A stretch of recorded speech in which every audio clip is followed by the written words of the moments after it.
What's up, Dunwoody? Welcome back to the podcast. It's all about Dunwoody, Georgia. Show is brought to you by Dr. Brett Friedman with Village Orthodontics, who, Hannah, you know well. So Hannah's one of my neighbors, and I just think that it's amazing, like, what you do for the community in general. And so I wanted to have you on to talk about your business, but I also want to talk about some of the things that you spend your free time, I guess, with raising money for this and that. And, you know, one of my kids goes to Chesnut at this point, and you kind of took over the Chesnut Challenge, or took over helping with the Chesnut Challenge, and you've just blown that up. I know you do the Emily's thing and running groups. And so before we get started, I kind of wanted you to plug those things a little bit. The things Yeah, that you really care about. I'm the head of fundraising for Chestnut Elementary, and so we do events throughout the year, but like my kind of bread and butter and my baby is the Chestnut Challenge, which is a big like pledgeathon that we're almost done with right now. Yeah, I think all the schools And probably do that yeah, we all under do different something names. similar. And usually, like during the summer, we're kind of trying to recruit small and large businesses to be our sponsors throughout the Mhm. summer. And then we do like a 2 week challenge with the students that they just kind of ask their friends and family for pledges. And so usually the past 3 years, we're always over 50,000. We've been trying to grow every single year. So it's exciting, and it's a different batch of students every year. And we this past year we lost a lot of our families that were like our super active families have graduated and gone to middle school, so you have to kind of breed those new leaders in the Right. school, so it's always exciting. And it's cool that, you know, people like Brett and like Lisa Torres, the people that don't have kids at the school, still give a Right. lot. I mean, like some of the Dunwoody businesses that you see have nothing to do with the school. You know, they don't have kids that go there. But I appreciate what you've done for Chestnut, because Chestnut's such a little school. I mean, there's like 450 kids, and it's kind of a forgotten about school. So I'm glad that there's somebody like you that puts in their time to, you know, do all of that stuff. And this year in particular, Sam, my son, is really excited about like the little stuff. It's like if you Uh-huh. donate anything on certain days, you get like an eraser, or, you know, like something real Right. small, a slap A bracelet, I slap think was one of them. bracelet. Yeah. And so you guys have Yeah. done a good job with, you know, doing a little bit daily instead of everybody. You probably get most of the donations the first couple days, I would think. Yeah, But for sure. We definitely get, it's usually that big jump probably at the beginning and then at the yeah, very end when everybody's scrambling. But yeah, yeah, it's interesting to kind of get creative with the promo items, because what an adult would enjoy is totally different than a right. 5 to a 10-year-old is going to get excited about. So we're always Yeah. trying to change that up. Our second graders are down with the slot bracelet. It was Yes. very important that we sent five they dollars love last Wednesday. they love that slap bracelet apparently. Yeah. So and then you want to talk about Emily's? I know that's something Yeah, near and dear to your so heart. one of my best girlfriends, Emily Rothward Moore, she grew up in Dunwoody. We were friends probably since we were like 10 or 12 years old, and she passed away. I think it's going to be 7 years this upcoming spring, and she passed away from cancer, but she also had colitis for much of her life. And so her cancer was probably somehow related to the colitis, but Yeah. it was a big deal when she left us because she was so close to so many people in the community. And so we were trying to figure out like what is something that we can honor her life Hmm. each year. And so we do this big, it's like called Emily's Trick or Treat, Emily's Halloween Party, something like that. And so basically we raise money for Crohn's and colitis. And so this Yeah. past year we raised, I believe it's over a It's hundred huge. thousand dollars. Yeah. Yeah. So I it was was like, amazed that one year that I was part of it. I was like, oh my gosh, this is way bigger than I thought it was going to be. yeah, we had like 400. It's usually, I think, at least 400 kids kind of coming and trick or treating. And we have different companies like involved having little tables that they're kind of advertising their wares, but also giving candy to the kids. So it's just Yeah. like a cool community event. Yeah, no, that's cool. Like when you lose a friend, you kind of find yourself not talking about them the longer and longer it goes. And this is something that, you know, every year you remember your girl. So Right. that's And really this way cool. it kind of keeps all the girlfriends like close with each other and that Yep. constant communication, because we're always thinking about her and figuring out like ways to be creative and Yeah. engage the community in her memory. And you've all got your crazy wigs that you wear every year. Yeah, we usually would do like, funny wigs, matching t-shirts and like tutus.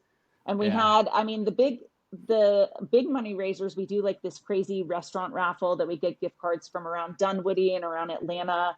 And like one person wins the raffle and they get like 40 cards. I mean, it's Yeah. something amazing. And then great silent auction stuff. So Yeah. it's always A a year fun worth event. of free food at that point. Right. I mean, what can you do? Then you need a year worth of like diet plans after. And then what about the running group that you're part of? What's it called? The Galloway? Yeah, so we have a Dunwoody chapter of the Galloway Running Group. Hmm. So I started that about 5 years ago. This season we have, I would say about like 30, 35 runners. And we do what makes us a little different. We're like a run walk group. So we do interval training. Is that So what Galloway's um, means?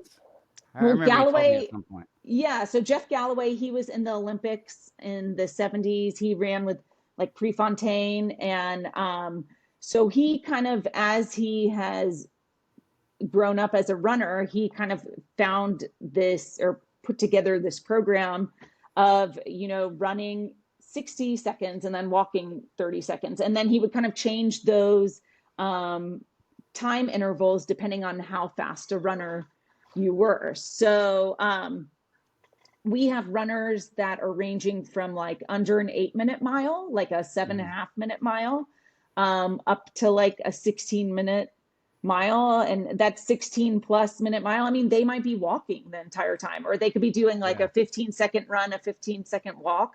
But so we're trying to cater and give an option for everybody so that everyone can find a way to still stay fit and Yeah. stay involved and kind of reach their goals. So we train for half marathons. And then this year we added a group that trains for 10Ks. So they're kind of everybody's constantly training throughout the year. Yeah. I think I'm a Galloway runner by default. Like I'll run that 11-minute mile and then I have to walk. And so Right, right. it evens out. Okay, well, let's get into insurance. I kind of wanted you, I mean, you're super knowledgeable about this, and I kind of wanted you to give some tips and tricks to, what I know the underinsurance thing was a big thing that we've talked about before. Hmm. Now that after COVID and all the hyperinflations and all of this stuff, can you talk about that a little bit? Yeah, for sure. So we've noticed and I, especially with my Dunwoody and Sandy Springs clients, people undervalue their homes when they're insuring their home. Like maybe when they bought their house 10, 15 years ago and they bought it for, 350,000 or 400,000 and still their replacement cost is close to that number. Well, I mean, a lot has changed in the past 10 Yeah, years. The cost to build anything is more expensive. The cost of labor is more expensive. The cost to find labor, the yeah. cost of goods, lumber, I think has gone up like by 5 times what it was, 5 years ago. I was amazed when you gave me my numbers. I was amazed that it was so low. Right, right. Your house So, I burns to mean, the ground, you got to rebuild it. and that's what we're trying to prep people is like, even though the market price of your home might be one number, the market price is covering the land and the Right. home and other structures. When we're covering your home for home insurance, we're literally only covering the structural building and like anything that's attached to your home Yeah. and maybe like your sheds and that sort of thing. Right. Even though we have like a 1968 home that's around 2,500 square foot, I would say we're insuring our home for about at least Yeah. 700,000 right now, because the cost to actually rebuild our home from the studs, I mean, it's a lot more than Yeah. what you would think. Even the bathrooms are costing 2 or 3 times what they cost Yep. to We just redo did a 2 years renovation ago. and Or I'm sorry, we yeah, just did a 3 years renovation and ago. we were amazed at how high how much more it cost than we thought. And Hmm. even like throughout the process, as we were getting quotes, they just kept going up. We were like, all right, let's pull the trigger, Right, get it done. right, Um, right. When your work yeah. takes longer too, because it's like waiting for the contractor to help you, and Yep. time is And money. especially in this case. And then, and the car stuff, the auto stuff. You have told me in the past that some of the stuff, like I got this little dent in the side of it, and it's worth just paying for instead of actually, filing claims against. And that I was Yeah, surprised at that. so I think people kind of forget like insurance is for catastrophe. It's for if you have you get in a big wreck and like you have to repair your car and other people's cars. So, I mean, basically what is happening is people sometimes are getting too claim happy. And, even if your deductible is 500 or $1,000, if you uh, get into a mishap and maybe like you hit the cement block in your parking deck or something like that. I've definitely done that A specific myself, example. but that's a place like, right. I mean, that's an easy one, but sideswiping the cement block, that's something that, I should just pay out of my pocket. That is not something that is worth making a claim, because each claim you make, that's like another notch or red flag on your report card. And the insurance carrier is keeping track of that report card. And so oftentimes if they see three claims or more, or three violations and claims or losses, especially on your auto insurance, you're in danger of getting non-renewed. And usually when they non-renew you, that could be 30 to 60 days before your renewal time, and then you have to scramble and like find a whole new carrier, which is not always the most convenient thing in the world. And so your BKS partners, you want to talk about your company a little bit, or it's in Dunwoody? Is it?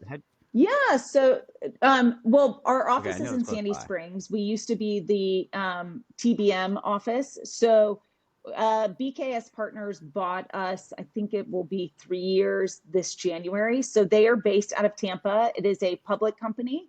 They have about 500 employees. And then we have different departments. So we have the private lines or personal lines department, which I'm in. We also have a commercial department and a benefits department. So it's kind of like a one-stop shop for insurance. So in an ideal world, like if we have a mid-sized company, we would love to do, their commercial insurance, their benefits, and, maybe we're doing the personal lines insurance for their top level executives, that sort of thing. Like that, we're really kind of catering to all their Okay. insurance needs. Yeah. There's a lot It's of that great in for Dunwoody, us. a lot of high end stuff in Dunwoody in general. So, and Yeah. how would they get in touch with you? And I know you personally. I know that you are willing to help, even if they're not going to switch to you. But what's people's maybe a phone number, or how they can get in touch with you, email address?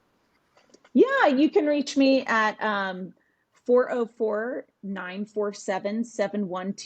and that is my work number. So you can call or text me to that number. That's 404-947-7128, or look me up on LinkedIn, Hannah Vahaba O'Donohue. And usually if you put Hannah V or Hannah O, that Auto will, populates. my name will come up because we're probably Yep. connected already. But I'm always happy to help. And even if we're not an ideal fit for you, like, I mean, I don't want to waste your time. We still want to advise you and kind of suggest maybe this might be a better broker or Yeah. way to go. But at the same time, we want to do a holistic review of everybody's like full package. We're not and cover like their home, their auto, their umbrella, their collections, their fine jewelry, fine art, firearms. I mean, you name it, Yeah. we And can chances cover are you do it. have some sort of mutual connection with Hana, because I feel like you're everywhere with networking and Yeah. stuff. It always amazes me how many different places I'll see your picture on, or you're out that night. I'll talk to Martin and Yeah. be like, yeah, she's at a networking event. You're really really good at that. I'm trying. I'm trying. I mean, I do the Dunwoody Chamber, the Dunwoody Perimeter Chamber, and the Sandy Yeah. Springs Chamber.